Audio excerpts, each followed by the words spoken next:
ಮಜ್ಜಿ ಮಸಾಲ. ಎಂತ ಅಡಿಗೆಯ ರುಚಿಯ ರಹಸ್ಯವು 20 ರೂಪಾಯಿ.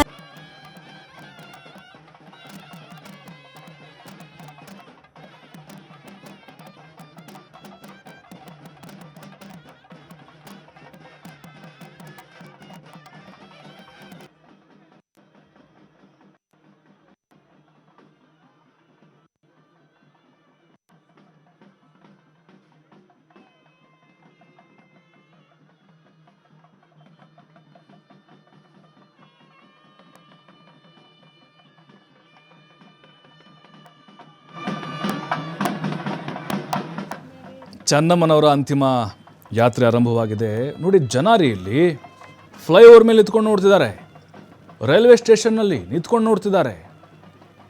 ಯಾವುದೋ ಸಿನಿಮಾ ಶೂಟಿಂಗ್ ಅಲ್ಲ ರೀ, ಇದು ರಾಜಕೀಯ ಕಾರ್ಯಕ್ರಮ ಅಲ್ಲ. ಅಂದರೆ ಜನರಿಗೆ ಚೆನ್ನಮ್ಮನವ್ರ ಮೇಲೆ ಎಷ್ಟು ಅಭಿಮಾನ ಇದೆ ಅನ್ನೋದಕ್ಕೆ ಇವೆಲ್ಲವೂ ಕೂಡ ನಮಗೆ ಕಣ್ಣು ಮುಂದೆ ಕಾಣುವಂಥ ನಿದರ್ಶನ. ಜಿ ಟಿ ದೇವೇಗೌಡರು ಸೇರಿದಂತೆ ಹಲವು ನಾಯಕರು ಅಂತ್ಯ ಸಂಸ್ಕಾರದಲ್ಲಿ ಭಾಗಿಯಾಗ್ತಾರೆ. ಅಂದರೆ ಈಗ ಅಂತಿಮ ಯಾತ್ರೆಯಲ್ಲಿ ಅವರು ಹೆಜ್ಜೆ ಹಾಕ್ತಾ ಇದ್ದಾರೆ. 20 ಕಿಲೋಮೀಟ್ರು ಎಲ್ಲ ಹಳ್ಳಿಗಳಲ್ಲೂ ಸ್ಟಾಪ್ ಮಾಡಬೇಕು ಅಂತ ಡಿಮ್ಯಾಂಡ್ ಇದೆ. ನೋಡಬೇಕು, ಸಮಯದ ಅಭಾವ ಕೂಡ ಇರೋದ್ರಿಂದಾಗಿ ಒಂದು 5 ನಿಮಿಷ ಅವಕಾಶ ಕೊಡ್ತಾರೆ. ಅಷ್ಟರೊಳಗಡೆ ಅಂತಿಮ ನೀವು ದರ್ಶನವನ್ನು ಪಡೀಬಹುದು. ಯಾಕೆಂದರೆ ಎಷ್ಟೋ ಜನ ಅವ್ರನ್ನ ನೇರವಾಗಿ ನೋಡೋಕ್ಕಾಗಿರಲಿಲ್ಲ ಅವ್ರಿಗೆ ಊರಿಗೆ ಬಂದಾಗ ಕೂಡ. ಈ ಜನಸಂಖ್ಯೆ ನೋಡ್ರಿ, ಜನ ನೋಡ್ರಿ, ರಸ್ತೆಯ ಇಕ್ಕೆಲಗಳಲ್ಲಿ ಸಾಗರೋಪಾದಿಲಿ ಬಂದಿದ್ದಾರೆ ನೋಡಿ. ಮಹಿಳೆಯರು ನೆನೀತಾ ಇದ್ದಾರೆ, ಅವ್ರನ್ನ ಕಣ್ಣೀರು ಹಾಕ್ತಿದ್ದಾರೆ. ಮಹಿಳೆಯರು ನೋಡಿ, ಅವರು ನಮಗೆ ಸಹಾಯ ಮಾಡಿದರು. ಕಳೆದ ವರ್ಷ ಬಂದಾಗ ನಾವು ಮಾತಾಡ್ಸಿದ್ವಿ, ಹತ್ತಿರದಿಂದ ನೋಡಿದ್ವಿ. ಅಮ್ಮನವ್ರು ಕಂಡ್ರೆ ನಮ್ಗೆ ಭಾಳ ಪ್ರೀತಿ. ಬೆಂಗಳೂರಿಗೆ ಹೋದಾಗ ಅವ್ರ ಮನೆಗೆ ಹೋಗ್ತಿದ್ವಿ, ಊಟ ಮಾಡಿದ್ರೆ ವಾಪಸ್ ಕಳಿಸ್ತಾ ಇರಲಿಲ್ಲ, ಊಟ ಮಾಡಿಸೇ ಕಳಿಸ್ತಿದ್ರು ನೋಡಿ. ಹೀಗೆಲ್ಲ ಹಂಚ್ಕೊಳ್ತಿದ್ದಾರೆ ನೋಡಿ.